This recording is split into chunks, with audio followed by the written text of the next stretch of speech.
fraternidade e Eucaristia. De nossa parte, depois que assim foi lavado aquele que creu e aderiu a nós o levamos aos que se chamam irmãos, no lugar em que estão reunidos, a fim de elevar fervorosamente orações em comum por nós mesmos, por aquele que acaba de ser iluminado e por todos os outros espalhados pelo mundo inteiro, suplicando que nos conceda, já que conhecemos a verdade, ser encontrados por nossas obras como homens de boa conduta e observantes do que nos mandaram, e assim consigamos a salvação eterna. Terminadas as orações, nos damos mutuamente o ósculo da paz. Depois, aquele que preside aos irmãos é oferecido pão e uma vasilha com água e vinho. Pegando-os, ele louva e glorifica ao Pai do Universo, através do nome de seu Filho e do Espírito Santo, e pronuncia uma longa ação de graças por ter nos concedido esses dons que dele provêm. Quando o presidente termina as orações e a ação de graças, todo o povo presente aclama dizendo Amém. Amém, em hebraico, significa assim seja. Depois que o presidente deu ação de graças e todo o povo aclamou, os que entre nós se chamam ministros ou diáconos dão a cada um dos presentes parte do pão, do vinho e da água, sobre os quais se pronunciou a ação de graças e os levam aos ausentes. Teologia da Eucaristia. Este alimento se chama entre nós Eucaristia, da qual ninguém pode participar, a não ser que creia serem verdadeiros nossos ensinamentos e se lavou no banho que traz a remissão dos pecados e a regeneração e vive conforme o que Cristo nos ensinou. De fato, não tomamos essas coisas como pão comum ou bebida ordinária, mas da maneira como Jesus Cristo, nosso Salvador, feito carne por força do Verbo de Deus, teve carne e sangue por nossa salvação. Assim, nos ensinou que por virtude da oração ao Verbo, que procede de Deus, o alimento sobre o qual foi dita a ação de graças, alimento com o qual, por transformação, se nutrem nosso sangue e nossa carne, é a carne e o sangue daquele mesmo Jesus encarnado. Foi isso que os apóstolos, nas memórias por eles escritas, que se chamam Evangelhos, nos transmitiram que assim foi mandado a eles quando Jesus, tomando o pão e dando graças, disse: Fazei isto em memória de mim, este é o meu corpo.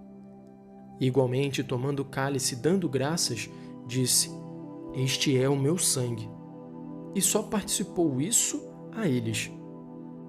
É certo que isso também, por arremedo, foi ensinado pelos demônios perversos para ser feito nos mistérios de Mitra. Com efeito, nos ritos de um novo iniciado, apresenta-se pão e uma vasilha de água com certas orações, como sabeis ou podeis informar-vos. Liturgia dominical. Depois dessa primeira iniciação, recordamos constantemente entre nós essas coisas, e aqueles de nós que possuem alguma coisa socorrem todos os necessitados e sempre nos ajudamos mutuamente.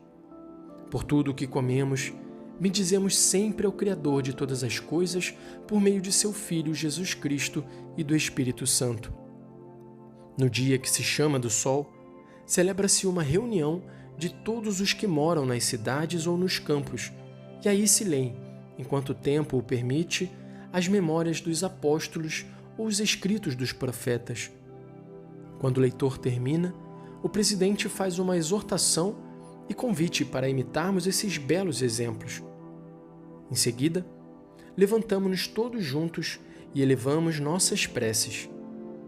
Depois de terminadas, como já dissemos, oferece-se pão, vinho e água, e o presidente, conforme suas forças, faz igualmente subir a Deus suas preces e ações de graças, e todo o povo exclama dizendo Amém. Vem depois a distribuição e participação feita a cada um dos alimentos consagrados pela ação de graças e seu envio aos ausentes pelos diáconos. Os que possuem alguma coisa e queiram, cada um conforme sua livre vontade, dá o que bem lhe parece, e o que foi recolhido se entrega ao presidente. Ele distribui a órfãos e viúvas, aos que por necessidade ou por outra causa estão necessitados, aos que estão nas prisões, aos forasteiros de passagem. Numa palavra, ele se torna o provisor de todos os que se encontram em necessidade. Celebramos essa reunião geral no dia do sol, porque foi o primeiro dia em que Deus, transformando as trevas e a matéria, fez o mundo, e também o dia em que Jesus Cristo, nosso Salvador, ressuscitou dos mortos.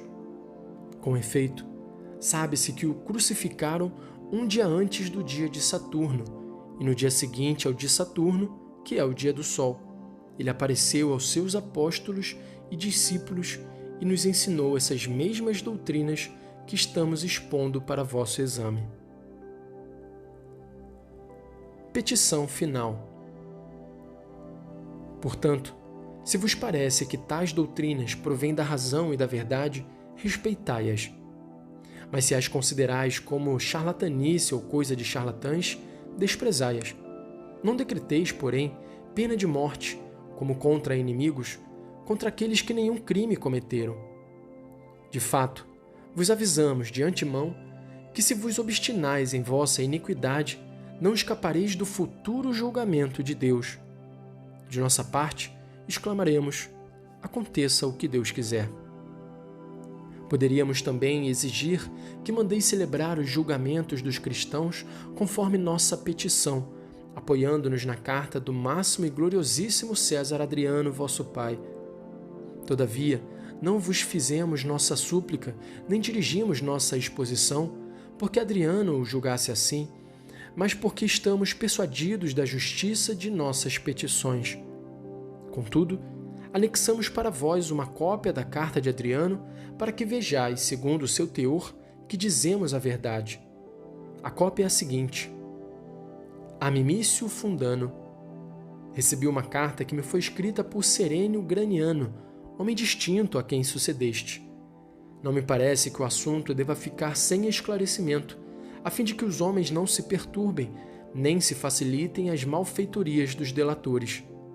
Dessa forma, se os provincianos são capazes de sustentar abertamente a sua demanda contra os cristãos, de modo que respondam a ela diante do tribunal, deverão ater-se a esse procedimento e não a meras petições e gritarias.